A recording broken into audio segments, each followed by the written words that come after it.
Okay, the Zoom session is activated.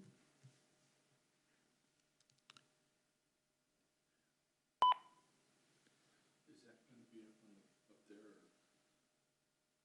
The The pictures, Zoom is only going to be used for audio tonight. oh, okay. On the web, we still see that. Everything will be seen on the web and across Channel 21. Okay, all right. We are still moving forward with this technology. Not quite sure how to make it all tie in. We're time. Thank you for being patient. I know we're a bit past, well, we're at 5 o'clock according to the network. Waiting for one person and then we'll get started. Hey, Urbina, it's J.C. Harris here. I've been working for a minute or two. I didn't know how it connects. Okay, so but you're here. Thank you. I'm here, yeah. I will call roll after after the flag salute. So it looks like all local participants are here. So at this time, I'll call the March 26th, 2020 regular council meeting to order, and I will lead us in the pledge. I pledge allegiance to the flag of the United States of America and to the republic for which it stands, one nation, under God, indivisible, with liberty and justice for all.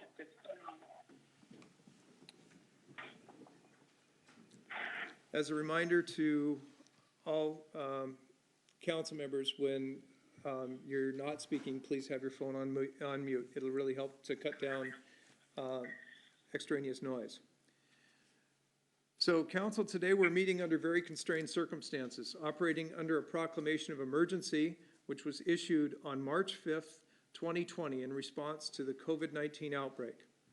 On Tuesday, March 24th, Governor Inslee issued Proclamation 20-28, temporarily waiving and suspending portions of RCW 42.30 that require in-person meetings or contact. From now until further notice, council will strictly be responding to two types of issues. Routine, which you can see, the vouchers are an example of that on the agenda, and the action associated with the response to the COVID-19 health crisis. Until further notice, staff have been asked not to attend council meetings, and we are looking for ways to have them participate through video conferencing. For today, due to the COVID-19 pandemic, other than myself, the city manager, the city attorney, the city clerk, the police chief, and the fire chief, council members are participating telephonically. Council, when I call your name, please let me know that you are present. I have a microphone by the phone, but I'll do the best I can. Deputy Mayor Mahoney. Present. Thank you. Councilmember Martinelli. Here. Thank you. Councilmember Bangs. Present. Thank you. Councilmember Nutting. Present. Thank you. Councilmember Harris. Present. Thank you. Councilmember Buxton. Here. Thank you. Let the record show that all council members are present.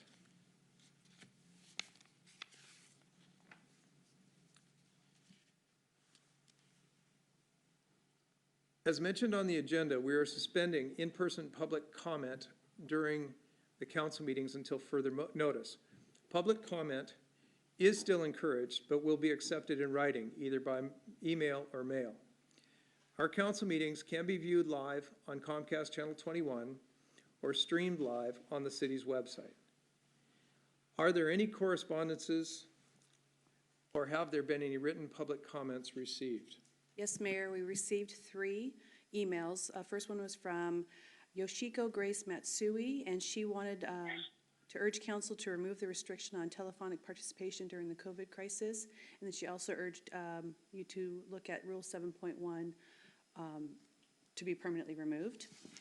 Tad Doviak sent an email in, and he wanted to bring up the idea of business signage again in the downtown area.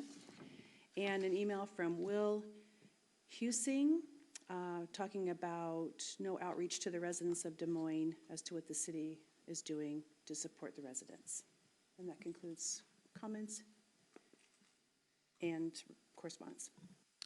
Thank you. And the only thing I will make note of at this time with respect to correspondence is we have been publishing what our progress has been and the things that we have been doing in various sources, but including the Waterland blog, the Destination Des Moines, or no, I'm sorry, the Des Moines Can page, and several other blogs throughout the area.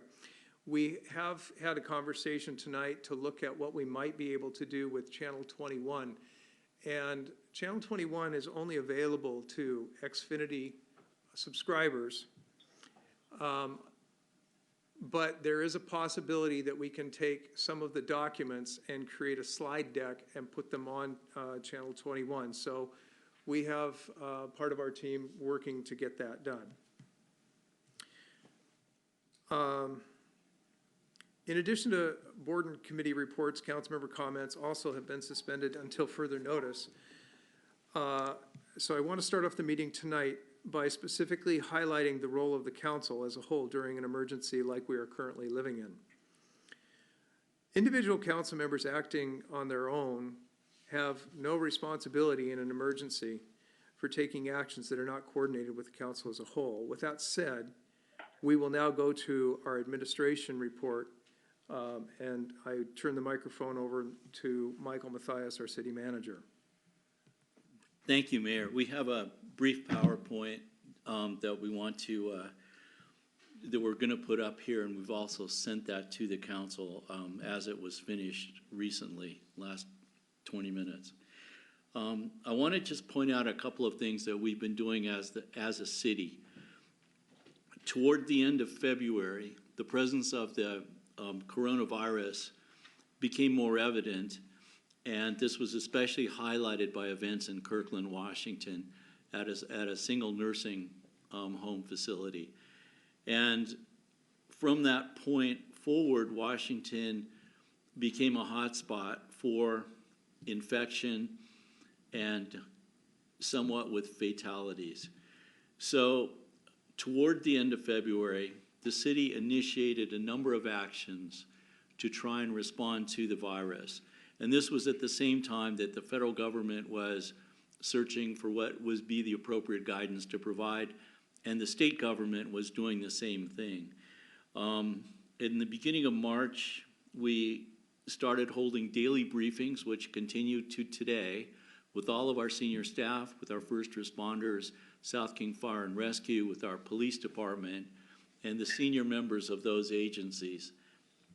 We, on March 5th, due to the severity of what was occurring, we issued an emergency proclamation declaring this a proclamation of emergency for the city. Other jurisdictions followed that action, and then that moved to the states. California put a shelter-in-place order into effect, and other jurisdictions.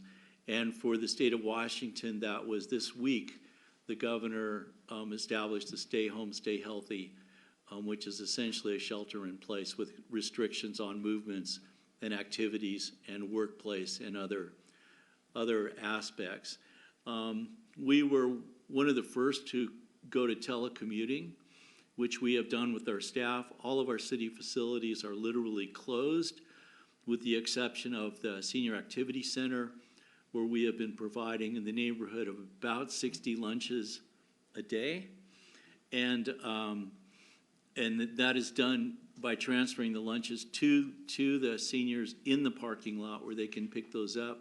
We've also made deliveries in Des Moines of those lunches. we are, continually monitoring all of these different actions. The telecommuting has been relatively successful. We've tried to work on the permits and planning related issues for construction. The governor just released today clarity as to what projects are can continue based on their essential nature, and other projects that can no longer continue. So we've been very active as a city trying to find ways to protect our community and protect our staff. Tomorrow we're excited, and the fire chief will be here. I'm not gonna steal his incredibly important role, but we've worked jointly to establish an emergency operations center, and that will be essentially under the jurisdiction of the fire district, and that will be stood up tomorrow. So we've been moving forward. So with that as some background as to what we've done, I'd just like to talk about the roles and responsibilities of emergency management. And these are typically, everyone in the city, especially senior leadership, has a role in emergency response, as do first responders, essentially our fire and police departments and the fire district, South King Fire and Rescue. These are protocols established by the National Incident Management System, NIMS, which is the gold standard for addressing emergency management. And parallel to that is the Incident Command System that establishes responsibilities for a specific instance. What's tricky about the coronavirus is that it is not a single defined, limited, finite incident that occurred, and now we go to recovery and to try to address the impacts. This is an ongoing, spreading, expanding dynamic that the first part of it is it requires first responders to be there, and then the city has done everything in our power, and I think tomorrow absolutely formalizes that we will be moving forward to support the Emergency Operations Center. So these standards are established at the federal level, and they identify operational command and control responses. Elected bodies have specific duties in this system, and it is vital that council, acting as a whole, and we want to emphasize acting as a whole, as the mayor just did, understand these duties and perform them. Council duties are as follows. Primary duty of the council as a body, once again, not individually, but as a body, is to approve specific ordinances required for response and recovery from an incident. These would or could include a disaster declaration, evacuation orders, declaration of a state of emergency, which is what you'll be considering tonight to ratify, protective ordinances necessary to protect life and property during an emergency. The council and individual council members do not have an operational role or administrative role in day-to-day emergency response actions. And the importance of that is the prescribed administrative and operational role is specifically defined in the NIMS and ICS protocols. We do not want to vary outside of that. Second duty of the council and individual council members in this instance is to support the public information officer who at this moment will be a member of the fire district in delivering an accurate and consistent message generated by the Emergency Operations Center to our residents. This message is not an individual council member message, but consistent with the information and protocols established by the PIO. Another duty is to consider and approve ordinance related to budgetary requirements. This is a very fast-moving incident. You may be aware that the Congress of the United States has passed an over $2 trillion bailout for this situation to assist people, and one critical part of that for us is the potential to be reimbursed through the Federal Emergency Management Agency, FEMA. And in order to do that, we need to be very precise in maintaining records of time spent in pursuit of the end of this incident. Finance Department, same thing. They're going to have to accurately record, which they have been doing since this began. And finally, the council is tasked with advocating with other elected bodies for resources the city of Des Moines requires for response to and recovery from this incident. And as determined by city council with input from the emergency management team, that may involve advocating at the county, state, or national level to receive the resources we need to respond. Not all of these duties apply in every emergency, subject to the nature of the emergency. Finally, we just did a very quick summary of the amount of information that has been provided to the city council since February 12th, 6 weeks ago. 6 weeks ago, it was being declared that the coronavirus would have little impact in the United States, and we anticipate, or the president at that point said he anticipated the number of coronavirus cases to go to zero rather quickly, okay? Now I think we're over, what, 70,000 infections in the United States and an astonishing number of fatalities. But this starting today, going Mayor Pina's statement that he put out yesterday, these are just summaries of what the information we provided is, and much of this information has been posted on our website, as the mayor referred to, or in social media. So we could just kind of scroll through this quickly. Yeah, once again, this goes on for about 4 pages, and somewhere in the neighborhood of probably 80 or 70 transmittals. Yeah, so with that, it's now what we'd like to do is hear from our first responders. And the first person that I'm great pleasure to introduce is Vic Pennington, our fire chief, South King Fire and Rescue. And Vic is going to bring us up to date on activities associated with the first responders and also with the Emergency Operations Center. Thank you, Vic. All right. Thank you, Mayor, City Manager, for inviting me here today. I've got quite a list of things to go through. So I got a couple of things I want to talk about tonight. I want to talk about emergency management, and I also want to talk about what the fire district has done relative to emergency management. So on the COVID-19 event. So South King Fire and Rescue on March 9th, 2020, declared a state of emergency. And we opened up our Emergency Operations Center. Keeping our firefighters, paramedics, and private ambulance personnel healthy is a top priority so we can continue to help the communities we serve of Des Moines, Federal Way, and areas of unincorporated King County. As the outbreak of COVID-19 continues to unfold, it's important that we take steps to protect our first responders who are on the front lines treating sick people. Many fire agencies in King County currently have personnel who are quarantined and in isolation from exposure to COVID-19 while at work. South King Fire and Rescue has had 12 members quarantined at various times during this event. I'm happy to report that all are healthy and all have returned to work, and all of our firefighters have tested negative for COVID-19. South King Fire and Rescue, out of an abundance of caution to protect our employees and our citizens that we serve, have taken the following actions. We have suspended public activities, such as public education events, and we've closed our lobby spaces and general meeting rooms. We've implemented a modified work schedule and a work-at-home policy during these hours, during our normal work hours. We've implemented a self-screening process. So when our employees show up for work, they're screened. If they're symptomatic at all, if they have a temperature or they have any other symptoms, they're not to report to duty. And during their shift work, they're also screened again. And if they're found to be symptomatic, they're relieved and they go home.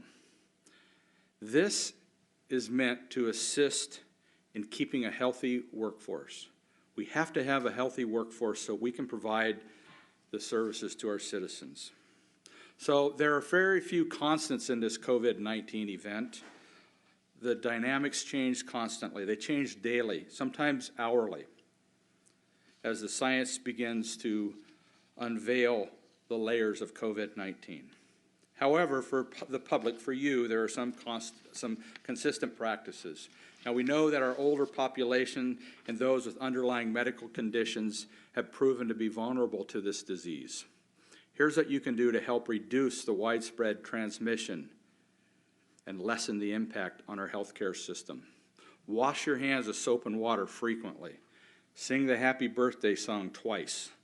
That will help with the duration of time you need to wash your hands. Avoid touching your face with unwashed hands. Cover your mouth and nose with a tissue when coughing or sneezing. Stay at home if you're sick.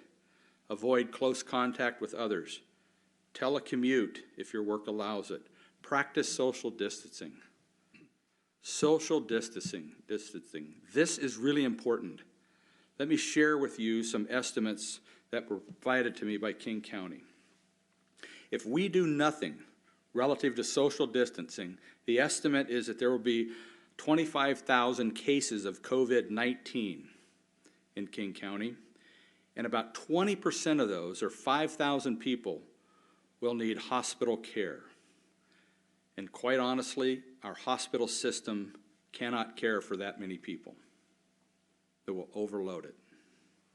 If we practice social distancing, it's estimated that there may be 5,000 cases of confirmed COVID-19, and about 1,000 of those will need hospital care.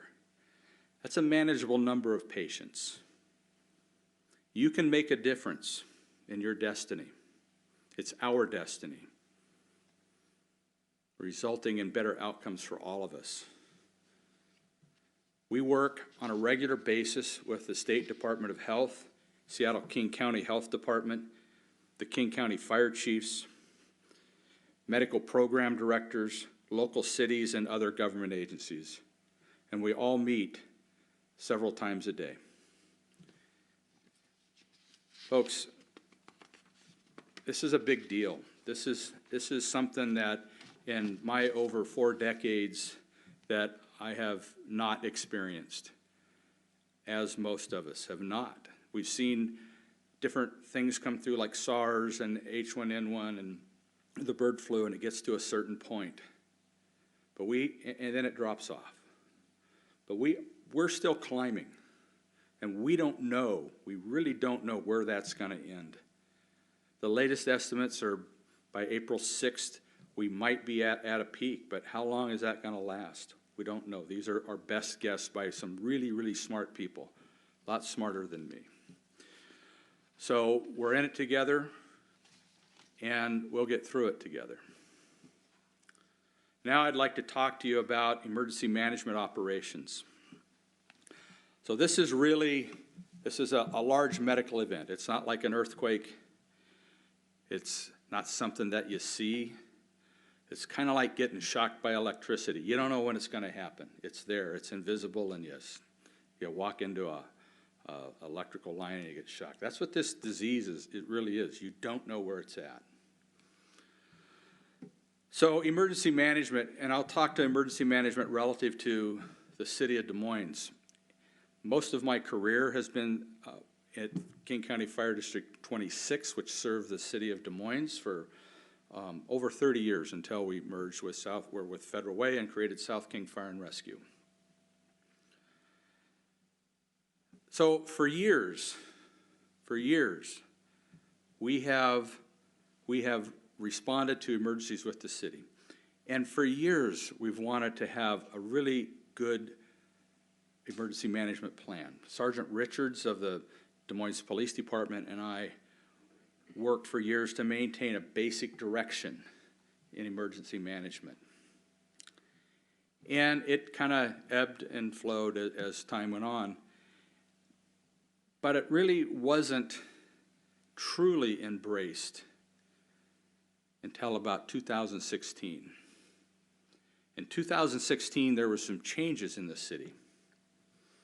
Michael Mathias became the city manager, And because of his background and his experience in emergency management became important.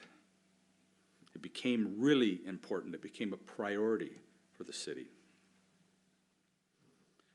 The city staff and council began participating in emergency management training with regional partners. Regional relationships and trust was built. Let me back up a little bit. In 2009, in our trying to get emergency management to the forefront, the city of Des Moines participated at the National Fire Academy with one person, and that was our former police chief, Roger Baker. But let's skip ahead to 2017. In August of 2017, about 18 city staff and electeds participated with 75 other people from cities, water districts, sewer districts, fire districts, and community volunteers, police departments. They participated in a large-scale emergency management event for a week back at the Emergency Management Institute. And that's located on the grounds of the National Fire Academy in Emmitsburg, Maryland. The city manager Matthias, found this training was so valuable, he invited Kevin Neary, one of the country's leading emergency manager instructors. Kevin was a key player in New York during 9/11. He invited him to come out to the city of Des Moines, spend some time here. He provided some training to the city council at that time. And he also reviewed the city's emergency management resources, pointing out the value of the north area of the marina for emergency management and logistics staging, as did the captain of the port from the United States Coast Guard. City manager Matthias created a new director of emergency management. And that role is currently filled by our assistant police chief, Cooey, whose experience is phenomenal. And in his prior job working for the state, Washington State Patrol, one of his jobs was the operations, the continuity of government, the continuity of operations and emergency management for the state of Washington. To have that kind of a person on your staff is pretty incredible. And now he's appointed one of our employees, Shannon Kirchberg, as the emergency preparedness manager, who I have to say is doing an incredible job right now during this COVID event. The city also, with the fire district, put together training to the public in the world of emergency management in CERT, Community Emergency Response Teams. So here we are today, in the middle of a worldwide pandemic, an unimaginable public health crisis. Again, something that none of us have experienced to this degree. To manage this event as a government agency, you might think, what do we do? So it starts before the event happens. And before the event happens, we have to ask ourselves as agencies, as government agencies, do we have a culture of emergency management? If not, why? And if not, that has to change. That changed in 2016. That change starts with training. You have to train. You just can't show up and throw the vest on and think you can manage it.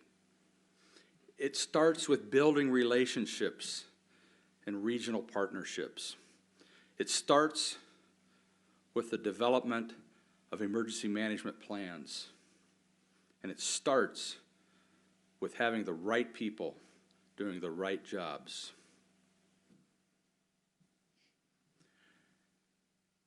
South King Fire and Rescue started meeting with the city of Des Moines in early March when the threat of the virus became more evident.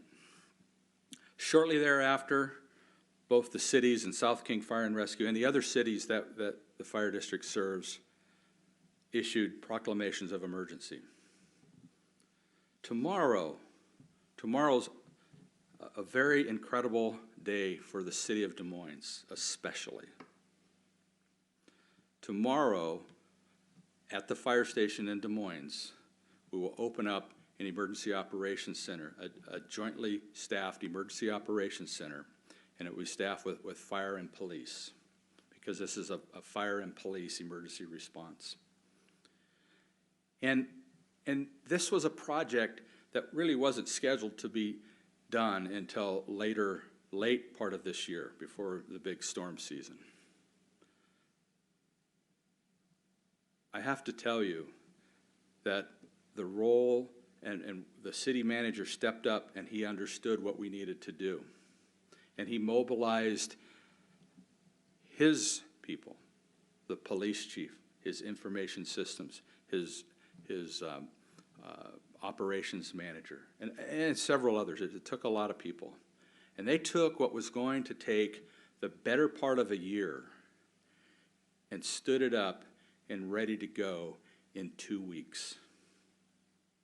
That's pretty incredible. But that's because there's relationships. That's because there was training. That's because there were regional partners. That's because they developed emergency plans. And that's because they have the right people doing the right jobs at the right time. I can't say enough about the forward motion that this city has made over the years. I can't say enough about that. And the city council has had a role in that.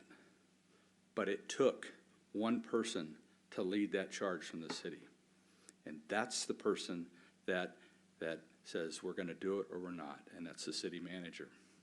And there's a tremendous amount of support that he's had. And I would say to the council, being that I was there not too long ago, that it is important for you to support your city staff, to support the directions that they're going. They're going in the right directions. It's important for you to support them with policy.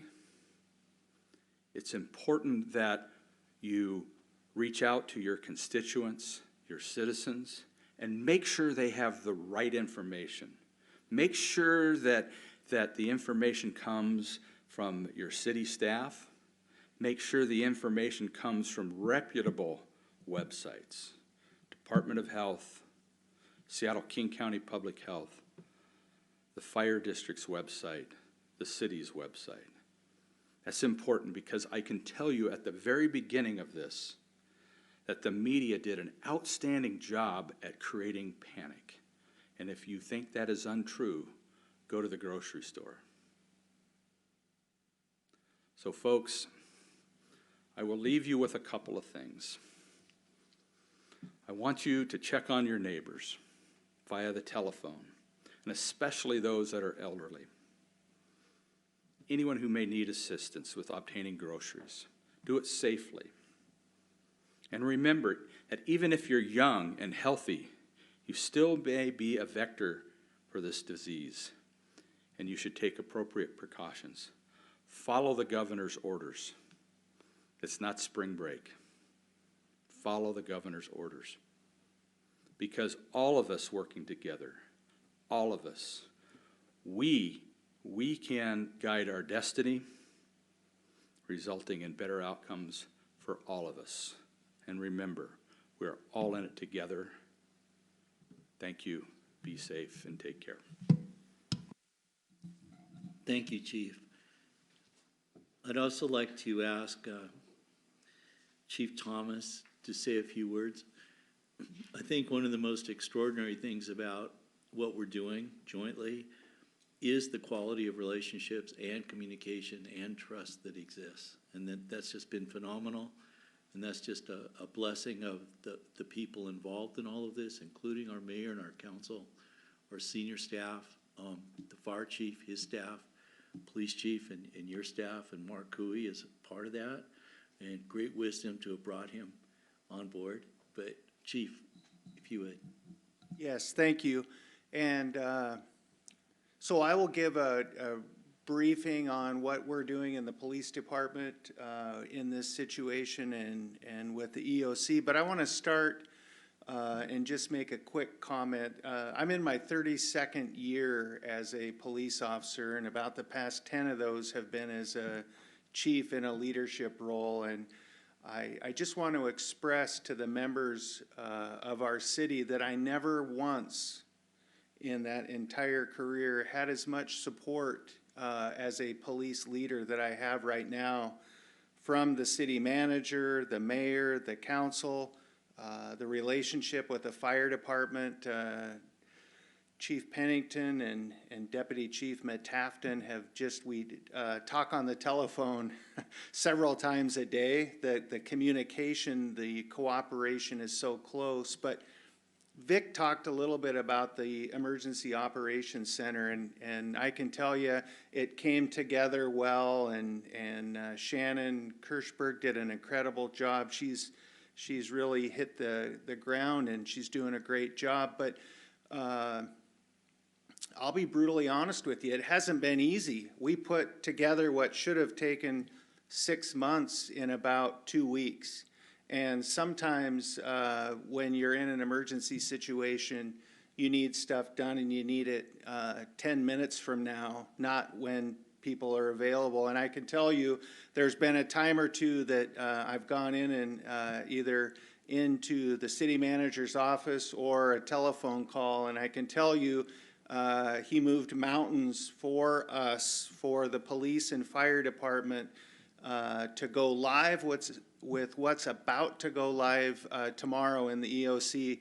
No way it could have been done without the support of the city. So I want to thank you for that, and I know the feeling is mutual with the police department. It's just, we're going to have a first-class operation to do the best job possible for our community, and it's only because of the great work and support that we've gotten from the entire team. And I don't want to leave out Dan Brewer for his role that he has played in emergency management.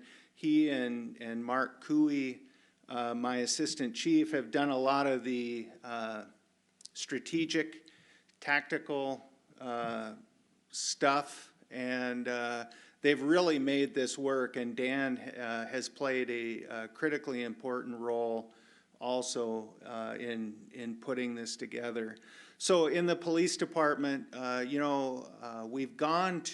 trying to limit contact as much as possible with the community to keep our staff healthy. So we really appreciate the amount of reporting by telephone, online police reporting. As you know, we've closed off the lobby, and we're just trying to work through this storm. We are fully staffed. We've got a complete patrol squads ready to go and to assist our community with any emergency needs possible. We're just trying to keep our staff healthy and help prevent the spread of that disease. So we just did a deep clean of our police station. We fogged the whole station, and we have still a couple of our employees that are under self-quarantine, and we do have at least one of our police department employees who has tested positive for COVID-19. So we do take this very serious, but the bottom line is we have full staffing patrol squads ready and available. You may not see them as much as you normally would because we've asked them for everybody's safety to try to limit any proactive activity at this time until we move forward. So one of our staff members that's currently under observation was checked out by the fire department yesterday afternoon as an example, immediately put into quarantine, and within hours had a test, a first responders priority test for COVID-19. They brought their car to the police station. The fire department within 2 hours was at the police station. They completely fogged and cleaned chemically the inside of that car to kill anything that could be in there. And I was just notified about an hour or so ago that that employee tested positive, or I'm sorry, their test came back negative. So they did not have the virus, but we were able to successfully clean things up. So we're doing the right things for the right reasons. And I think that is going to help keep us with a healthy workforce and to be able to move forward. So we're very excited about the EOC that's going to open tomorrow. And once again, thank you very much to Mayor Pina, City Manager Matthias, and the rest of the staff and the fire department. Thank you, Chief. Mayor, that concludes the administration report. Thank you very much. Very informative, and delighted that we have the EOC up and running. Will the clerk please read the consent calendar? Item 1, approval of vouchers. Item 2, COVID-19 emergency draft resolution, and that concludes the consent calendar, Mayor. Thank you. Does any council member, well, first of all, is there a motion to approve the consent calendar? So moved. And who was that? Louisa. Okay, I have a motion made by Councilmember Bangs and a second made by Councilmember Nutting. Is that correct? Correct. Is there any item that a council member wishes to remove? Please state your name and so I know who you're talking about when you first, if you're going to speak. This is Councilmember Martinelli. I would like to remove item 2. Item 2. Okay, Councilmember Martinelli has pulled item 2. So when we vote on the consent calendar, we will be voting for the approval of vouchers, and then it will come back to item 2, the emergency draft resolution. So at this point, all those in favor of approving the consent calendar existing of item 1, approval of vouchers, I will pull you independently to get your approval, or your yay or nay, essentially. Deputy Mayor Mahoney, what say you? Yay. Yay. Thank you. Councilmember Martinelli. Yay. Councilmember Bangs. Yay. Councilmember Nutting. Yay. Councilmember Harris. Yay. Councilmember Buxton. Yay. And I also vote yes. So item 1 passes 7-0. Okay, now we come back to item 2 that was pulled by Councilmember Martinelli. It's the COVID-19 emergency draft resolution. Councilmember Martinelli, your reason for pulling? There's a motion that I would like to make. The floor is yours. I would like to make a motion to direct city staff to study whether or not we have the legal authority to put a moratorium on late fees while there is a moratorium on evictions. I wanted to just put the motion to make that in ordinance as it is. I spoke with the city attorney, and he was, I think, wise in suggesting that we look into whether or not we have the authority before we actually pass a motion. I would like to have this discussed at the next council meeting on April 9th. I think it's an important motion because while people are already getting behind on their rent, some individuals, I think that while adding late fees to that is going to make it almost impossible for some people to get out of the hole that it will cause. So I think this is a step, to benefit people who, especially those who are low income or who have lost their job. So again, the motion is just to ask city staff to look into whether or not we have the authority to do a ban on late fees. Councilmember Nutting, Yes, Councilmember Nutting is recognized. the federal government has already suspended all of that, so I don't see why it's necessary to spend staff time on this motion.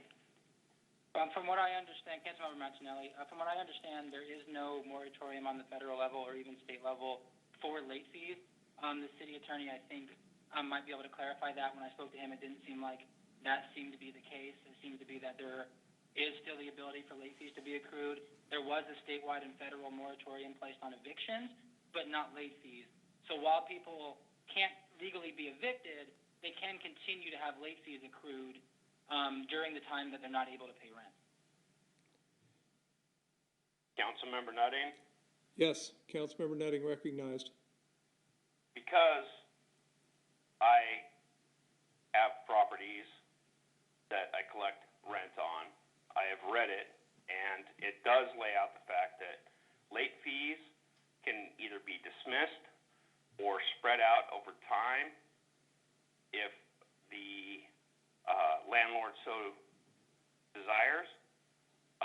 So again, I absolutely do not want staff time working on this.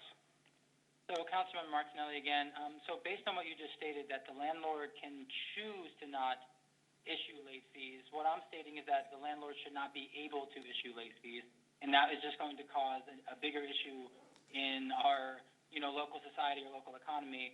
I think that it isn't right that we are saying that people can't be evicted, but yet they can have late fees that are going to be accrued hundreds, if not thousands of dollars. And I think that that's great that landlords have the option of spreading out late fees or dismissing late fees, but I think that we have an obligation to stand up for our citizens and to say that those late fees should not be able to be accrued as long as there's a moratorium on evictions. I think as soon as the statewide moratorium on evictions is lifted, then the moratorium on late fees could be lifted. Okay, Councilmember Martinelli, you've already spoken 3 times on the issue, and our rules do say twice. We've heard your angle on it. I need to hear from other council members. This is not a debate. It's just open conversation and I believe I heard Councilmember Bangs. Yes. I Okay. would like to hear from our city attorney, please.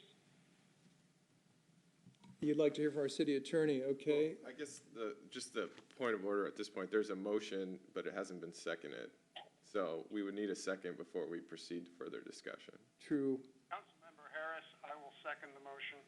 Okay, the motion was made by Councilmember Martinelli and seconded by Councilmember Harris. Thank you for the point of order, and I appreciate that. You still have the floor, Attorney. Yes, thank you. Yeah, what Councilmember Martinelli said was correct about he contacted me earlier today to ask about whether he could make a motion to include it with the resolution tonight. And I advised him that I was not sure of the legal authority of a city to essentially intervene in a private contract related to late fees. Several council members have pointed out, yes, there is a moratorium in King County on evictions. It does not apply to late fees. There are several cities that have passed a moratorium on late fees, such as Seattle and Burien.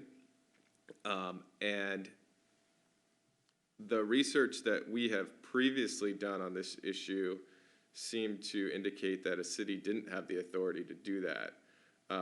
And so at this point, prior to the council considering the actual moratorium, the legal department would need to do additional research, which we didn't have the time to do today. So that's essentially the motion, I believe, is whether to direct staff to do that research and bring forward an item. Council, I'm sorry? Go ahead. Is this Councilmember Bangs? Yes. You can continue. If I'm not mistaken, I believe that what I have understood from cities passing a moratorium on, and by all means, I believe it's probably the most humbling thing we could do if we had any teeth to be able to enforce that as a city. And I believe Burien is unable to enforce it. I don't know how the city of Seattle is moving forward with it. So my question is, as a city wanting to pass this draft resolution, what is the impact going to be with delaying this vote to include or not even be able to include an addendum to this resolution? The motion on the table is not an addendum to the to the motion as to the original motion To add. because it's asking for staff to research this. From what I've been able to gather by the motion on the table, is that also your understanding, Attorney Tim George? Yes, Councilmember Martinelli is requesting staff to review this matter and bring it back on April 9th for consideration, provided that that the city has the authority to do it. And then I guess at that point, we could also consider what enforcement abilities there are as well. I think that's where we're at. Okay, what I'd like to point out to council, I'm going to jump in. I'm still ready to hear from anybody else. But I have to say, you know, the ability for the city to inject itself in a legal contract between a landlord and a tenant is very questionable at best. And I'm concerned about its enforceability because if it's not absolutely clear that it is enforceable, then we are going to spend our attorney's time more often than just doing the research on this. They're going to have to defend this. And I think, you know, Seattle can go ahead and do what they want to do, and so can Burien if they want to write the check behind it. Our team right now is focused on the emergency management of the city. I believe that this is questionably legal at best, and being that the initial case review and so forth has not shown that this would be legal or necessarily enforceable, I don't think it's in the best interest of the city to pass or spend time working on things that are not enforceable. And that's my take on it. Are there other council members that would like to weigh in? Councilmember Harris? Councilmember Harris is recognized. Thank you, Mayor. Tim, Attorney George, do you have a general estimate as to the amount of time it would take for you to provide research on this? I do not. Not even a ballpark? 1 hour, 6 hours, 3 days? Councilmember Harris, this would be a swag at best. Okay. Councilmember Buxton. Councilmember Buxton, recognized. So just for clarification, is this a subsidiary motion to item number 2 so that the passing of this resolution is now being dependent on whether we pass this question or not? From what I just checked with our city attorney, no. We are discussing this issue, but it really has nothing to do with passing the emergency resolution at this time. And So what I'm asking then is if we could pass this resolution and then finish this discussion after passing the resolution, unless we have altered the rules by how we have made these motions. because the motion was injected, I have to deal with it before I can move to the next step. Okay, so then my second observation in regard to this motion is that even if we were to pass it and it were to be squishily legal, if that's a term that we can use, we still then run into enforcement. And I, as a landlord, am also of the opinion that we are more good than not, and I am more on the favor of leaving it between landlords and tenants to work these things out right now. And so I think that even if we spend the time on it, then we run into the issue of obligating ourselves for enforcement, which I think is going to be an extremely difficult task. So for those 2 reasons, I feel it's questionable. City Manager Mathias has asked to inject. Yeah, I want to kind of reinforce the city attorney's statement that he doesn't know what the commitment of time or resources would be. And I think that as we've move forward, it's been very unknown as to where critical resources need to be deployed to respond to the situation we're facing. I know that Tim spent at least the last 3 days working with other staff and with other agencies and experts to establish what did the governor's proclamation mean for our building department relative to issuing permits, what's critical construction, what's not essential construction. For example, we also spent a great deal of time trying to interpret the Open Public Meetings Act, and that took an inordinate amount of time to establish what the city needed to do and what the city could not do. And so I'm a little hesitant to dedicate Tim's resources, the city attorney's office resources, to doing this review, because one of the things that's really striking about our city is that we're relatively small.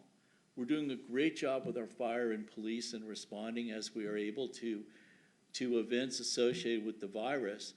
And I'm hesitant to redirect resources into something that may or may not prove as a viable option for us. Thank you. Any other councilmember? Councilmember Nutting? Councilmember Buxton. Okay, I'll recognize Councilmember Nutting, then Councilmember Buxton. I just have to say, I absolutely agree with Councilmember Buxton, and I agree with City Manager Mathias. And here are the numbers: 85,202 cases of coronavirus in the United States. We have now surpassed China. China, the epicenter of this problem. 16,991 new cases in the last 24 hours. This is not to deal with tenants, homeowners, or anything. It's to deal with the society. To spend staff time looking into this when it's a federal issue is asinine when everything else is going on. I have contacted my tenants and have made concessions with them because I have a heart. If anything happens with them, it is a contract between me and them. I will not support anything other than just passing this the way it is, and we need to move forward. Okay, Councilmember Nutting, you've spoken 3 times, as has Councilmember Martinelli. Councilmember Buxton, this would be your second time, I think. I think I'm good, Mayor, thank you. Okay. I think moving forward is good. Okay, and is there anyone else who wishes to speak? Councilmember Harris? Councilmember Harris is recognized. So, yeah, I'll just say I think it's worth taking the time to do it, and that's it. Okay. At this point, I will ask for your vote on the motion to dedicate staff time to research whether or not a fee waiver is workable within the city of Des Moines during the period of this emergency. And did I say that correctly? Or I'll look to our attorney to restate the motion as he understands it. The motion was to research the issue and bring it back on the April 9th agenda. Okay. So those in favor of researching the motion and bringing it back on April 9th, they would vote in the affirmative. Those against this would vote in the negative. Councilmember Nutting, what say you? Nay. Jay Inslee's laid it out. Councilmember Bangs, what say you? Nay. Councilmember Harris? Let's see. Say again, please. Yes. Councilmember Harris voted in the affirmative. That's a yes. Okay, thank you. Councilmember Buxton. Nay. Thank you. Councilmember Mahoney. Deputy Mayor Mahoney, I'm sorry. Nay. Councilmember Martinelli. Yes. Thank you. And I will vote no. The motion fails, 5-2. I will now take us forward to the COVID-19 emergency draft resolution. The motion is to approve the draft resolution 20-020, accepting findings of fact and ratifying and confirming the city manager's proclamation of emergency on March 5th, 2020 in the city of Des Moines due to the novel coronavirus disease. And I will make the motion to move this forward. Is there a second? Second, Jeremy Nutting. Okay, motion was made by myself, seconded by Councilmember Nutting. Is there any discussion?